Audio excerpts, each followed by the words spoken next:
E aí pessoal, eu sou o Vini, estudante de Ciências Biomédicas, e hoje eu estou aqui para falar de um assunto bem importante da atualidade, que é a crise hídrica e a relação dela com as viroses da água e como elas são capazes de causar diarreia e outras doenças. O curioso é que a crise hídrica só se tornou realmente escandalizante quando a água bateu na bunda do polo econômico brasileiro. Ou deixou de bater, né?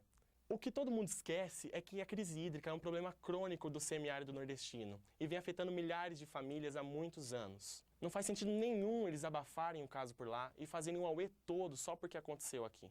Deixando o assunto político um pouquinho de lado, vamos falar das causas da crise hídrica no Sudeste. A maioria delas está relacionada com descasos do homem.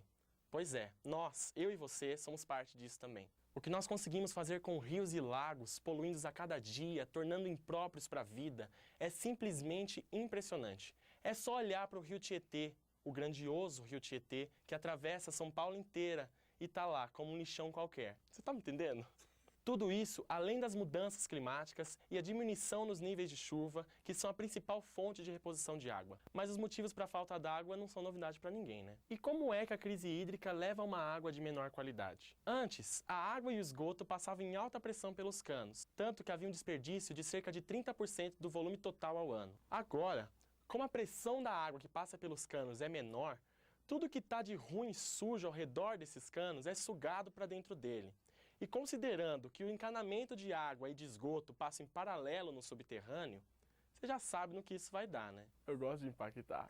Outro aspecto bem problemático é a devolução do esgoto em mananciais e rios, principalmente sabendo que o nosso esgoto é bem menos tratado do que deveria. Conforme o Atlas de Saneamento lançado pelo IBGE em 2011, com dados referentes a 2008, apesar de 70% do esgoto coletado no Brasil ter sido tratado, essa quantia equivale a 30% dos municípios do país, a maioria deles estando no Sudeste. E mais, quase metade dos municípios brasileiros não recebem a rede de coleta de esgoto. Além disso, tudo de ruim que estava no fundo dos reservatórios de água está sendo trazido à superfície, como metais pesados, bactérias e fungos. Não que isso não existisse normalmente, mas a questão é que agora está tudo em maior quantidade nas águas que usamos. Num contexto de crise, os gastos para se manter o nível do tratamento de água atual devem ser bem maiores.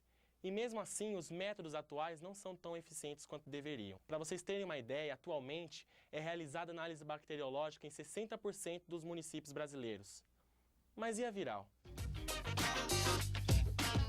A água traz diversos tipos de contaminantes que podem causar doenças, dentre eles parasitas, bactérias ou vírus que são o enfoque desse vídeo. Dentre os vírus que são capazes de causar doenças e que estão na água, tem-se os adenovírus, os rotavírus, os responsáveis pela hepatite A e também pela poliomielite. Todos esses vírus são chamados de vírus entéricos, pelo fato de infectarem principalmente ou unicamente o nosso intestino.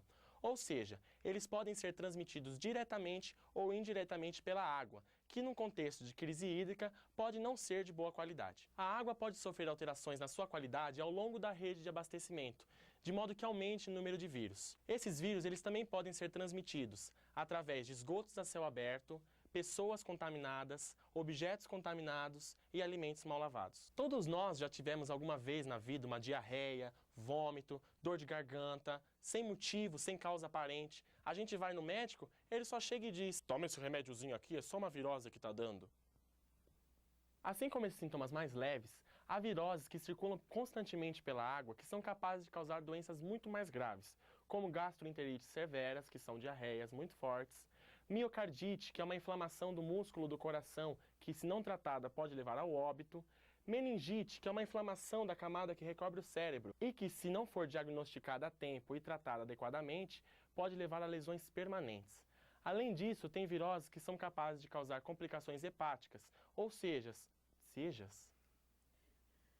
danos permanentes no fígado e também que são capazes de causar doenças pulmonares seríssimas. Embora não pareça mais do que um sintoma qualquer do dia a dia, a diarreia é uma das principais causas de mortalidade infantil, principalmente a causada pelo rotavírus, já que, quando não tratada adequadamente, pode levar à desidratação e até mesmo à morte. Há vacinas que são distribuídas pela Rede Pública de Saúde do Brasil contra alguns tipos de enteroviroses, como por exemplo a vacina contra o rotavírus, que é a principal causa de gastroenterite severa infantil no mundo, sendo responsável por cerca de 60% dos casos de crianças já hospitalizadas. Existem vacinas também contra o vírus da hepatite A e contra o vírus da poliomielite.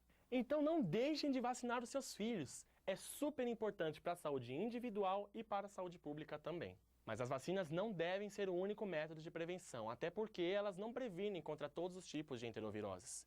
E como a gente não é Deus, né?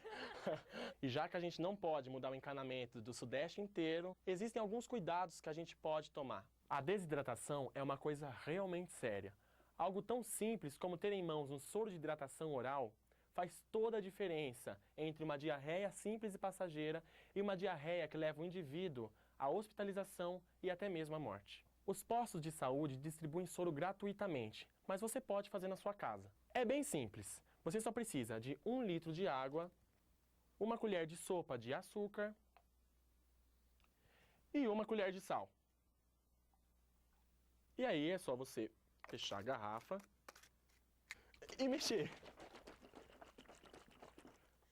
Pronto, o seu soro está pronto e você pode consumir em até 24 horas. É muito importante que a água utilizada para fazer esse soro seja limpa.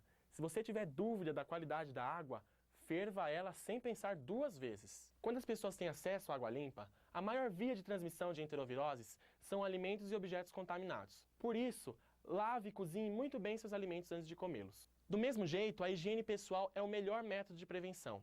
Por isso, lave sempre as suas mãos antes de comer e quando chegar das ruas. Vale lembrar também que é importante não ter contato com água de reuso, que é utilizada na lavagem de ruas, lavagem de transporte público e irrigação de áreas verdes.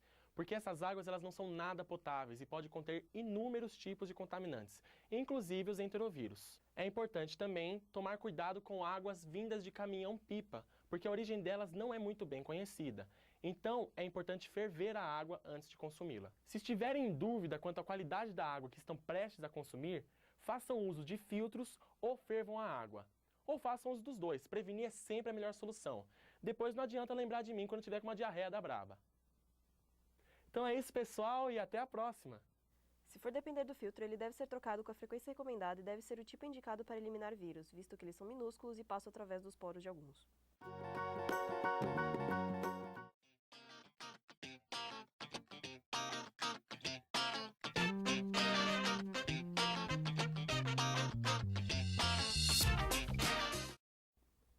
Embora pareça mais um sintoma qualquer do dia a dia, a diarreia... diarreia... Não é... Vamos lá. Pera. Migoso, por que você fez isso comigo? Tá, vamos lá. Para. Sopa de açúcar.